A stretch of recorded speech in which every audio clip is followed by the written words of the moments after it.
সাদিক কায়েম সহ তারা যে ইশতেহার দিয়েছিলেন সেখানে তারা বলেছেন, সাংবাদিক সম্মেলনে বলেছেন যে তারা যে সকল শিক্ষার্থীরা আবাসন সংকটে ভুগছে তাদের জন্য এই সংকট দূরীকরণে কাজ করবে। আপনি কি মনে করেন ঢাকা বিশ্ববিদ্যালয়ে যে 40,000 শিক্ষার্থী রয়েছে সকলের জন্য ছাত্র শিবির এর পক্ষে আবাসন সংকট মোকাবেলা করা সম্ভব?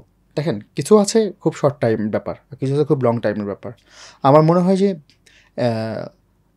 তাদের ইশতেহারে যদি এরকম থেকে থাকেন, নিঃসন্দেহে আছে, তারা এটা খুব বিচার বিশ্লেষণ করেই এগুলো ইশতেহারে যোগ করেছেন যেগুলো বাস্তবায়নযোগ্য। আচ্ছা, আমরা সাদিক কায়েমের উপর ভরসা রাখতে চাই। ভরসা রাখতে চাই এজন্য না যে তিনি শিবির করেন, আচ্ছা, আমরা ভরসা রাখতে চাই এজন্য তিনি ক্যাপাবল। আমি সাদিক কায়েম মিন ছিল সাদিক কায়েমের টিম বলতেছে, ওকে, তার ক্যাপাবল। কেন ক্যাপাবল? আমরা দেখেছি জুলাই পরবর্তী সময়ে তারা এমন কিছু ইভেন্ট নিয়েছিলেন যে ইভেন্টগুলো কোনো পলিটিক্যাল দল নেয়নি। ওকে, সো এবং এই জিনিসগুলো যেহেতু তারা নেওয়ার সক্ষমতা রেখেছেন এবং অলরেডি বাস্তবায়ন করে দেখিয়েছেন, সুতরাং তাদের প্রতি আস্থা থাকাটাই স্বাভাবিক। আমার আস্থা থাকা স্বাভাবিক, যেরকম আস্থা রেখেছেন ডাকসুর ভোটাররা। আচ্ছা, শুধু আমি না, ডাকসুর ভোটাররা আস্থা রেখেছেন তাদের উপর। আস্থা রাখার তো অনেকগুলো কারণ আছে। তারা যখন দেখেছে, কম্পেয়ার তো করেছে কে কতটুকু ক্যাপাবল। সুতরাং আমার মনে হয় যে তারা যে জিনিসগুলো বলেছেন এই জিনিস করার জন্য সর্বাত্মক চেষ্টা চালাবেন। কিন্তু তাদের বিজয়ের পরে তাদের কোনো বিজয় মিছিল আমরা লক্ষ্য করলাম না। ইনফ্যাক্ট ছাত্র শিবির তাদের কেন্দ্রীয় প্যাডে এই ঘোষণা দিয়েছে যে কোনো বিজয় মিছিল হবে না। কি কারণ থাকতে পারে বলে আসলে আমার কাছে মনে হয় যে ব্যাপারটা অনেকটা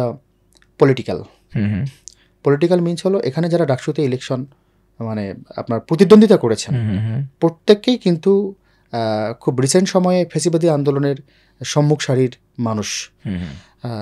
তারা ওখানে নেতৃত্ব দিয়েছেন জুলাই আন্দোলনে। তো তাদের নিজেদের মধ্যে যখন ভোটাভুটি হচ্ছে বা নিজেদের মধ্যে যখন প্রতিদ্বন্দ্বিতা হচ্ছে, তখন কাউকে না কাউকে জিততেই হবে, কেউ কেউ হেরে যাবেন, এটাই তো নিয়ম। এখন এটাকে বিপুল মাত্রায় সেলিব্রেট করে আসলে কি বোঝানো হবে আমি আসলে বুঝি না।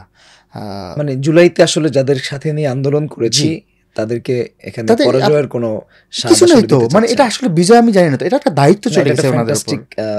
বিষয় আপনি বলেছেন, এটা যদি সত্যি এই অনুভূতি থেকে তারা করে থাকে তাহলে নিঃসন্দেহে আমি এটাকে অ্যাপ্রিশিয়েট করি। আমি মনে করি যে তারা এই অনুভূতি থেকে এটা করেছেন। এমনি একজন মানুষ যখন ভোটে হেরে যান, সেটা যে কেউ হোক না কেন, স্বাভাবিকভাবে তিনি একটু মানসিকভাবে ভেঙে পড়েন।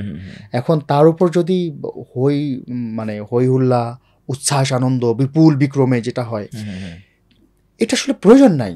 এটা আমি তো আগেই বলেছি, ডাকসু মিন্স ভোটে উইন হওয়া না, ডাকসু হলো যে দায়িত্ব পেয়ে যাওয়া। এখন যারা ইলেকশনে হেরে গেছেন তারা দায়িত্ব থেকে অলরেডি মুক্ত, যারা জিতে গেছেন এরাই মূলত দায়িত্বের বোঝাটা কাঁধে নিয়ে আসে। এখন এনারাই হলো সবচেয়ে বেশি চাপের মধ্যে থাকবেন। তো একটা মানুষ প্রচণ্ড চাপে পড়ে গেছেন নির্বাচিত হওয়ার পর, এখন উনি এই চাপ, এই মিছিল মিটিং বিপুল আপনার হইহুল্লোড় করে তাতে কি চাপটা লাঘব হবে? হবে না তো। বরঞ্চ এইটা করে কি হবে, দূরত্বটা বাড়িয়ে দেওয়া হবে। আমি মনে করি যে এই যে পলিসিটা নিয়েছে শিবির, সেন্ট্রাল শিবির, এটা খুব একটা যুগোপযোগী।